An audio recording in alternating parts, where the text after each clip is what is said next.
Bonjour, je suis Vanessa Dabin-Rémignon et je suis experte en reconversion professionnelle et équilibre de vie. Aujourd'hui, nous allons aborder le syndrome de l'imposteur lorsqu'il s'agit de changer de vie professionnelle et notamment de changer de métier. Mais avant toute chose, je vous invite à télécharger gratuitement mon guide sur les 5 étapes à suivre pour trouver le métier qui a du sens pour vous. Alors, comment se libérer de ce sentiment de ne pas être légitime pour enfin sauter le pas de la reconversion professionnelle?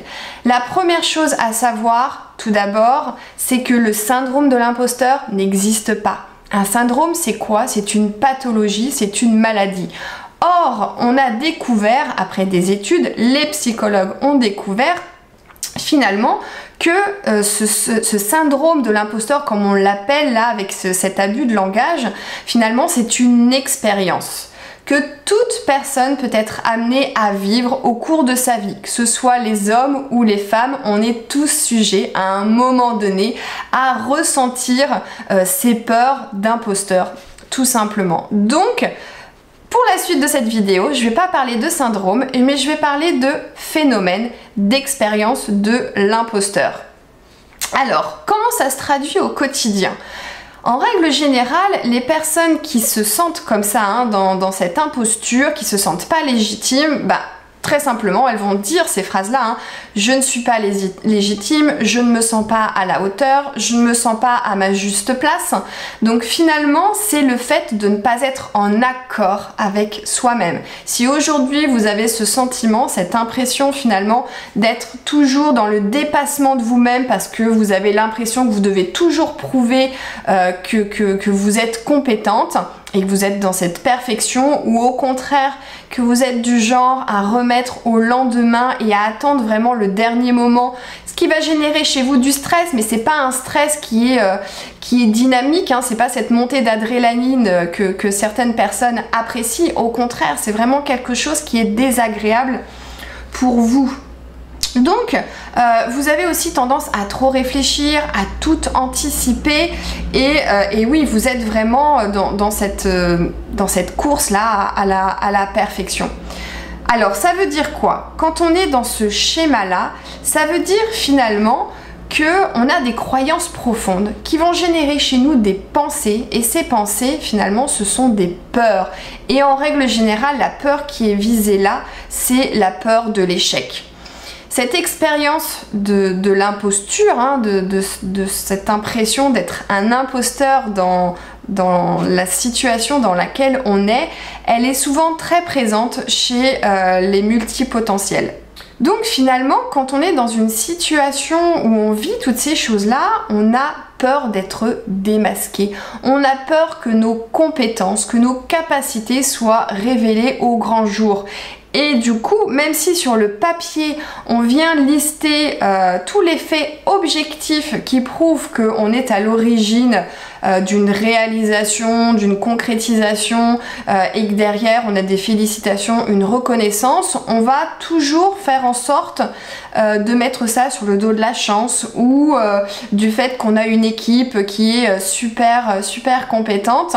Et donc on va réfuter finalement toute cette reconnaissance qui nous est due et on va rentrer dans un espèce de cercle vicieux dans lequel finalement à chaque fois que vous allez avoir des félicitations, des reconnaissances, vous allez toujours remettre ça sur quelque chose qui est extérieur à vous et pas intérieur à vous, c'est-à-dire vos habilités, vos talents, vos compétences, vos connaissances. Donc ce qu'il faut comprendre, c'est que finalement, cette expérience de l'imposteur, tout le monde peut la vivre et les psychologues s'accordent aussi pour dire que il n'y a pas vraiment de solution pour pouvoir se libérer de ce phénomène-là. Parce que au fur et à mesure de votre vie, en fonction des situations que vous allez pouvoir rencontrer, cela peut réveiller en vous des peurs profondes qui vont vous amener à vivre ce sentiment, cette expérience d'imposture. Alors comment faire quand aujourd'hui là on se sent coincé dans une situation et qu'on a envie de la dépasser? Bien évidemment, il y a des choses à mettre en place. Tout d'abord, ça va être de mieux vous connaître. Moi, je vous invite à vous observer au quotidien, à être attentive aux manifestations corporelles qui se manifestent là lorsque vous sentez que vous êtes dans cette expérience d'imposture, lorsque vous avez le sentiment de ne pas être à votre juste place, que vous n'êtes pas légitime dans ce que vous voulez faire ou dans une décision que vous voulez prendre, comme par exemple de changer de métier pour se lancer, je sais pas moi, dans la maroquinerie. Donc soyez attentive à ça. Pourquoi ? Parce que ces manifestations corporelles, toutes ces pensées, elles vous donnent des indications sur vos croyances. Donc ce sont des croyances qui vont générer vos pensées et qui vont générer vos comportements. Donc soyez attentive à ça, mieux vous vous connaîtrez et plus vous serez à même justement de mettre en place des petites actions qui vont vous aider à dépasser ces peurs. Alors, soyez aussi bienveillante avec vous-même. Acceptez-vous dans vos qualités, dans vos faiblesses, vos défauts et soyez attentive aussi à vos propres limites. Ensuite, ce que je peux vous dire d'autre par rapport à ça, c'est bien évidemment de travailler aussi l'affirmation de soi et l'image que vous avez de vous-même. On voit bien ici le lien entre ce sentiment de ne pas être à la hauteur, de ne pas être légitime, avec finalement l'estime de soi, l'image que l'on a de nous-mêmes. Donc travaillez sur ça, identifiez tout ce qui est manifestation corporelle, toutes vos pensées, qu'est-ce que vous vous dites quand vous êtes dans cette situation-là et partez du principe que vous avez des compétences, des talents, des capacités. Vous pouvez les lister et n'hésitez pas à vous y référer lorsque vous sentez qu'il y a un blocage de cet ordre-là.